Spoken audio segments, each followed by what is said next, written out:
I think at this point, Justin Trudeau is pretty well done as the Prime Minister of Canada. Yes, he's going to be the Prime Minister until 2025, which is a plague on us all. At the same time, I don't really see him sort of pulling out of this tailspin that he's in terms of the popularity of his government. This big cabinet shuffle he's done, where like he swapped out, or 20% of the positions have now been changed. This is not going to help him in the eyes of the Canadian public. Most people know that it didn't matter that Marco Mendocino is the public safety minister, that David Lametti was the attorney general, or that Pablo Rodriguez was the heritage minister. Everyone understands that at the end of the day, Justin Trudeau, as the prime minister, is the person overseeing every single one of these roles. These people are carrying out the wishes of Justin Trudeau. In the past, in other governments, or even in Justin Trudeau's government, there's been the occasional person who was legitimately just incompetent at their job who gets swapped out. And when there's a new minister that comes in, the role actually does transform quite a bit because of the person's new insights and competence in that position. Justin Trudeau, it doesn't matter who he puts in any position, the incompetence stems from him. That's where Bill Morneau is actually a pretty decent mind when it comes to public finance. I might disagree with him because he has a more higher spending kind of mentality than I would have. At the same time, Bill Morneau, as the finance minister back in the day, was also incompetent because he had Justin Trudeau looking over his shoulder and controlling what he did. This is where all the corruption comes through. Is that the funny thing is, no matter who's kicked out of the government, no matter which advisors are fired or ministers are gotten rid of, somehow there's always a deep inset level of corruption in the Liberal government. And also, why I don't think that Justin Trudeau is going to be able to get out of this is, I guess, twofold. One, the Conservatives are absolutely surging in the polls, and I think it's partially to do with the people just disliking Justin Trudeau, and I think it's also to do with Conservative leader Pierre Poilievre starting to become fairly well known to the public, and I think he's building up people's confidence in him by really just sticking to sort of meat and potato kind of economic issues and calling out the radicalism of the Liberals, and not doing this red Tory thing of sort of moderating yourself into a gray sludge where nobody can really say anything particularly strong about you, and so no one shows up for you. So Pierre Poilievre is doing a fantastic job there, and Justin Trudeau is not only hated, but he has zero ability to actually admit to making mistakes. Justin Trudeau has never admitted to a mistake in his life, and he's always able to point the finger at someone else. That's where, when we see stuff like SNC-Lavalin or the WE scandal or any of his other scandals, he always ends up pointing the finger at another minister, or somehow some conservative's fault, or somehow someone else out there failed him, or people just didn't understand his intentions, like the SNC-Lavalin affair. And in this case is no different whatsoever. Even though it's very straightforward that people just don't like the results of his economic agenda, people don't like his preaching on moral issues, and people just are kind of tired of his pushing the sort of green agenda that's hurting the oil and gas industry in Canada. That he'll never admit that maybe he just needs to sort of shift his priorities and go into a more managerial direction, like the Canadian people want less government, just making sure whatever the government does is efficient and the government doesn't try and overreach. No. Justin Trudeau knows that his agenda is failing because you don't believe in him enough.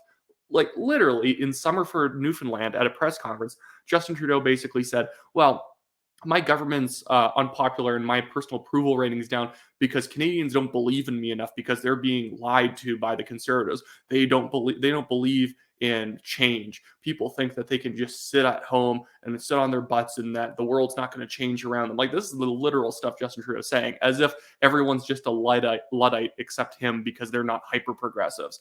And the idea that somehow, like at Care Bears, we all have to just cheer on Justin Trudeau enough and believe in his agenda and it will somehow work. And because we don't have the true faith like he does, that his green agenda, his radical social agenda, and all of his other sort of economic gunk is not working out.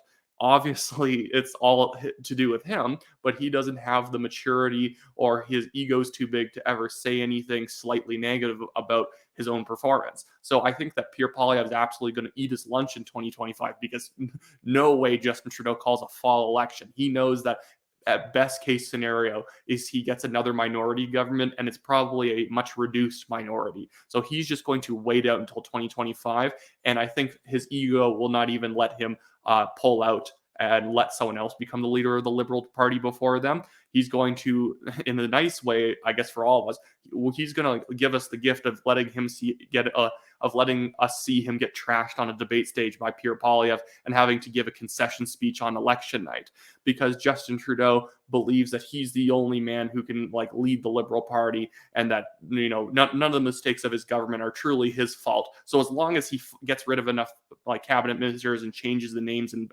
individuals surrounding him, somehow Canadians are going to see him as sort of like a new political figure suddenly. And to a certain extent, you can't blame him, because that worked in the past, because the media was able to prop him up by being able to build up his kind of confident, positive image. And that confident, positive image worked on a lot of people, especially like usually female voters tend to be more susceptible to liking the guy who's going to be positive, because, men are more contentious and we're all more negative.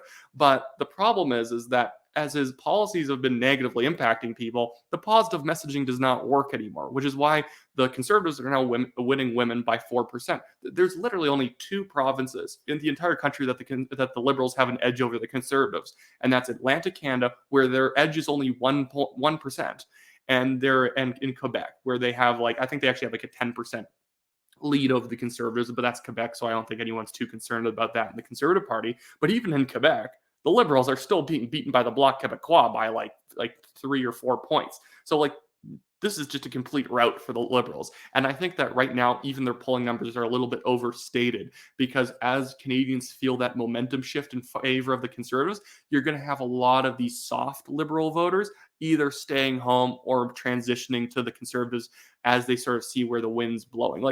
Look at these last 3 polling, these last 3 polls taken by 3 different companies. Nanos, we have this one by Ledger, and we have this one by Abacus.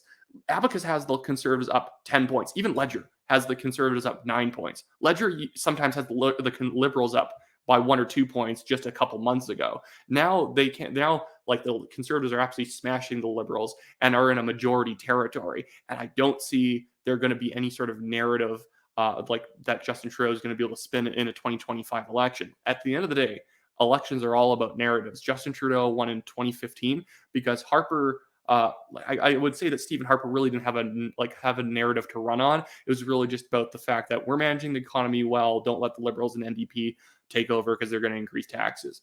While that's true, it's not really a strong narrative to get voters out to the polls. Where Justin Trudeau ran on sunny ways, and it's as silly as that slogan was, and as much as Conservatives mock it, it's actually ingenious in the sense it implies that not only is he this positive and hopeful figure, but it implies that Stephen Harper's government is dark and shadowy and insular.